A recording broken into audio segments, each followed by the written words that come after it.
क्या आपका बच्चा बार-बार खाँसी और जुकाम से परेशान रहता है? एक इन्फेक्शन खत्म नहीं होता कि दूसरा इन्फेक्शन फिर स्टार्ट हो जाता है।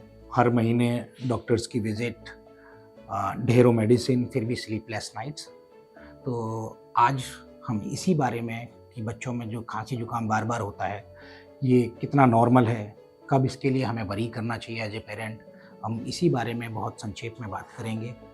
मैं हूँ डॉक्टर बिलाल खान। मैं धर्मचर्या नारायणा सुपर स्पेशलिटी हॉस्पिटल में बच्चों के विभाग का सीनियर रेसिडेंट और हेड ऑफ डिपार्टमेंट हूँ और मैं आज आपसे इस बारे में बात करूँगा। तो सभी माता-पिता को सबसे पहले ये जानना ज़रूरी है कि जब बच्चे छोटे होते हैं, 6 महीने से लेके 6 साल तक के बच्चे होते हैं, उनमें 6 बार से लेके 8 बार तक नॉर्मल खाँसी-जुकाम होना ये एक आम बात है। और ये मैं इसलिए कह रहा हूँ आम बात है क्योंकि जब बच्चे ये छोटे बच्चे होते हैं, इनकी कोई इम्यूनिटी नहीं होती, ये अभी इम्यूनिटी डेवलप कर रहे होते हैं। हर बार इस वातावरण में बहुत सारे वायरस हैं, हर बार इन्हें कोई एक नया वायरस मिल जाता है, इनसे कॉन्टैक्ट होता है उस वायरस का और ये खाँसी-जुकाम डेवलप करते हैं।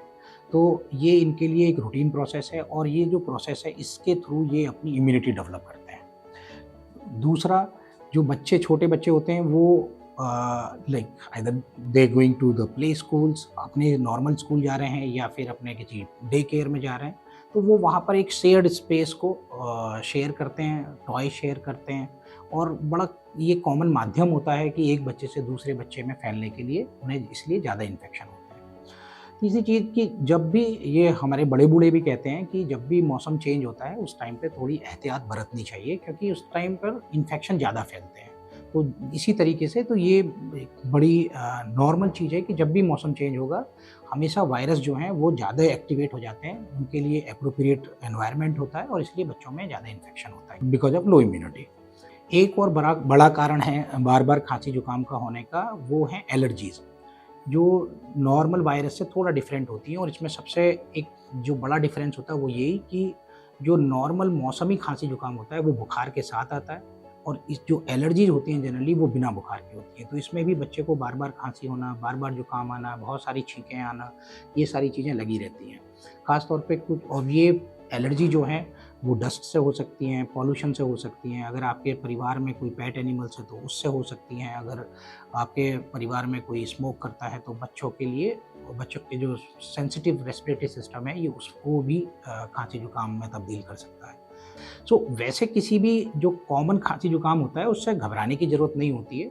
वो नॉर्मली 3 से 5 दिन में और होम रेमेडीज़ पे ठीक है, वो जनरली ठीक हो जाता है या थोड़ा बहुत कभी-कभी उसको पैरासिटामोल या एक कफ सिरप की ज़रूरत पड़ सकती है। लेकिन कुछ ख़ास बातें हैं जो आपको ध्यान रखनी है कि जो इसी जुकाम खाँसी की तरह देखने में लगता है लेकिन वो इससे ज़्यादा सतर्क रहने की ज़रूरत है। जैसे कि अगर किसी बच्चे को खाँसी जुकाम है और लेकिन उसको तेज़ बुखार भी आ रहा है और 3 दिन से ऊपर हो गया है तो उसमें सतर्क होने की ज़रूरत है। किसी बच्चे को खाँसी जुकाम के साथ में साँस लेने में दिक्कत हो रही है, ठीक है? या एक एब्नॉर्मल साउंड सुनाई दे रही है साँस लेने में, उसको कोई एक आवाज़ आ रही है जो पहले नहीं आती थी, तो वो सतर्क रहने की ज़रूरत है उस चीज़ के लिए भी। और दूसरी चीज़ है कि अगर उसको खाना-पीना भी छूट गया है, अगर बच्चा खा पी नहीं पा रहा है, बच्चे को डिहाइड्रेशन हो रहा है, यानी कि बच्चे का पेशाब कम हो रहा है, गला सूख रहा है, बच्चा पानी के पीछे भाग रहा है, तो ये भी डेंजर साइन है। और अगर उसी खाँसी के साथ में अगर ये मदर पेरेंट्स को ये पता हो कि जब जब भी वो किसी डॉक्टर के पास अब तक गए हैं, वो डॉक्टर साहब हर बार बता देते हैं कि आपके बच्चे को निमोनिया हुआ है। तो इसका मतलब है कि आपके बच्चे का सिस्टम जो है वो एक्स्ट्रा सेंसिटिव है। तो ऐसे बच्चों में जब भी अगली बार खाँसी-जुकाम होता है तो उसको हमें नॉर्मली नहीं लेना है। तो अगर ये सारी चीज़ें हैं हमारे साथ में तो हमें जल्दी से इस चीज़ के लिए बच्चों के डॉक्टर से, अपने पीडियाट्रिशियन से कॉन्टैक्ट करना है और इसके लिए इसके बारे में सही सलाह लेनी है।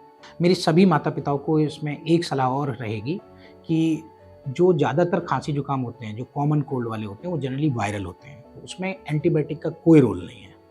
और दूसरा ये कि अभी हमने रिसेंटली इतनी खबर सुनी होंगी कि cough syrup can be dangerous to life, उनसे जीवन को खतरा हो सकता है। तो कोई भी ओवर द काउंटर एंटीबायोटिक और कफ सिरप प्लीज़ ना खरीदें। ये दोनों चीज़ें ऐसी हैं कि जिसे अपने डॉक्टर की ज़रूर सलाह लें कि एंटीबायोटिक देनी है बच्चे को या नहीं देनी है, कफ सिरप देना है तो कौन-सा देना है और कितनी डोज़ में देना है, ये सब चीज़ें बहुत इम्पोर्टेंट हैं। ठीक है? तो इसलिए सेल्फ मेडिकेशन ना करें और एक एक्सपर्ट की सलाह ज़रूर लें। क्योंकि ये सिंपल है कि अगर बचपन सुरक्षित तब परिवार निश्चिंत।